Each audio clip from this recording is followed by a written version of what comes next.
Welcome back, MMR Automotive fans. We're here today with the G70 inside to tell you about what I like and what I dislike after about 4,000 miles. So, some general likes about this car. One would be the appearance, both inside and out.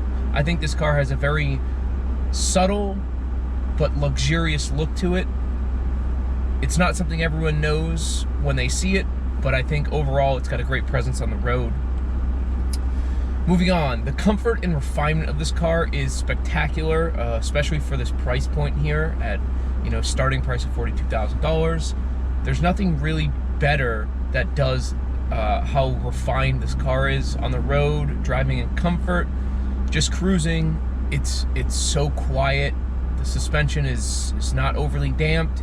It's cushiony but not bouncy. Does a really good job. Overall, the seats, steering wheel, touch surfaces, they're leather, they're comfortable, they're just a pleasant place to be for short and long rides. This car just does a great job making you feel like you bought something premium, and it's a great thing to have.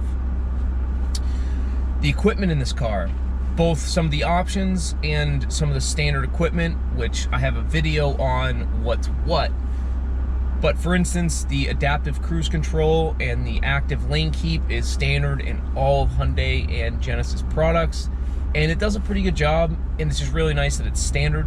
It's just nice to have on highway cruising, and when you're in stop and go traffic around town, nice to just sit back and relax for a minute. It's great that it's standard. The Lexicon sound system, the wireless charging, the ventilated seats, the heated seats, it's all some nice options, some of it standard, some of it options. The wireless CarPlay, the wireless charger and the Apple CarPlay Android Auto that is wired, also some nice things to have. Once again, some of them are options, some of them are standard. This car has all of those at $48,000, still such a bargain. The MMI is so easy to interact with. It's got everything you need, everything you would want to display, you can have on that screen. Split the screen in two with your media or your climate and your map, you name it. Have your radio up there in a smaller map. It's got what you need, and it's very responsive. The touchscreen, well, give or take whether you like a touchscreen or not, it does a good job. It's nice and big, easily able to be read. Driving wise, like I said, car's very refined. Some of the things I like about it are, one, the steering. The steering feel, it's got a decent steering feel, but the accuracy and the weight of the steering is fantastic. You know exactly what the front wheels are going to do and where they're going to be. So from someone who likes to drive the car in a more spirited manner, it's really nice to have a car that responds like it should.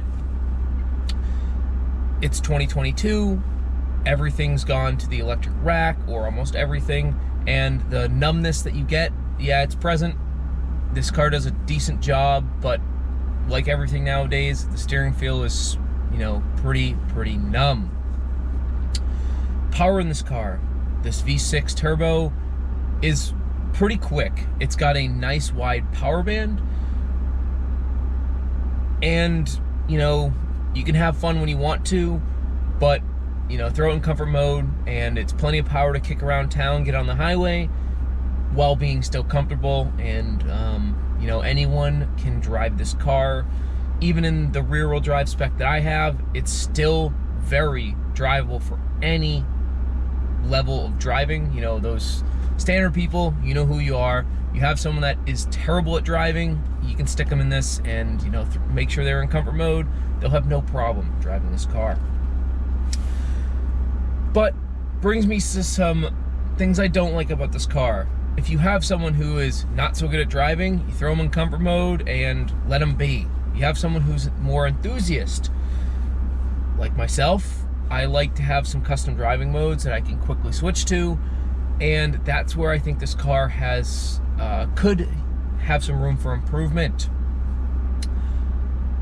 This car has some custom driving mode, has one custom driving mode, and has a few other standard driving modes that are Comfort, Sport, Sport Plus, and then Eco mode.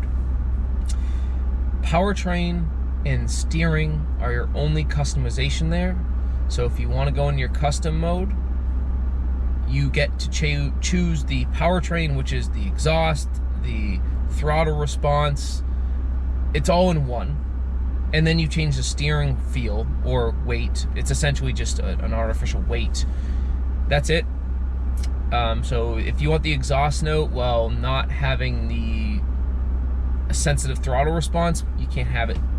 Something I think they should have, mapped out a little differently. But it's a luxury sedan, so you get what you get. Moving on to that, the exhaust note. This car has a decent tone, but I think in a Sport Plus mode or something of this nature should have been a little more aggressive. No, I don't want crackle and pops like those tunes, over in the BMWs and the German cars, or even like the Hyundai N cars. I don't want the crackles and the backfires, but I would like something more aggressive than what this car has. Some other things that have started and or I didn't notice until I've been driving the car for about 4,000 miles would be there are some rattles, creaks. The center console, when I first get in, start driving a little bit, I bump my knee on the center console a little bit. I noticed there's a few little creaks in the center console. I don't hear them once I start driving. One I do hear though is a sunroof, so I turn the music up a little bit. That I was told I can get fixed. I just haven't done it yet, but car's 4,000 miles on it. Really shouldn't have to get that fixed. The last one that is definitely the biggest con for me, but I kind of expected it, would be the consumption of fuel in this car. I average about 16 miles per gallon. That is a combined estimate, and it's 16 and a half after 4,000 miles. You can see from my first video on this car about the commuting and the way I use this car. It's a little bit of highway, mostly around town. I have some, 2-hour drives back and forth that are mixed in over the 4,000 miles, but generally it's about 15-mile trip each time I turn the car on. I know it's not good for MPGs. I drive this car pretty hard. So I didn't expect it to be good, but I definitely expected more than 16 and a half miles per gallon. Those are my likes and dislikes on this car. There's a few other ones, but those are the ones that stand out to me on a regular basis. Like I said, I'm the only driver of this car. I've driven this car for 4,000 miles, bought this car new, and I really like this car. I think it looks great. That's kind of one of the big ones, is it looks great, and nobody really knows what it is until they, ask a few questions or they get up close to it and they say, wow, it's a gorgeous car, it looks really nice, it rides really nice, etc., etc., etc.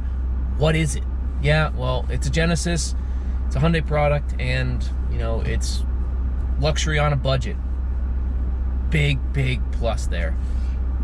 And just as an enthusiast, I think they could have geared this car a little more to enthusiasts, but that really isn't the target audience here, and I get it.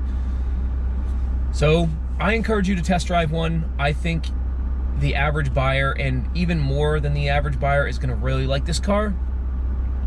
I'll throw some clips of maybe the exhaust or some of the feature I was talking about towards the end, and stay tuned as we talk about competition, maybe some servicing, or some other experiences with this car.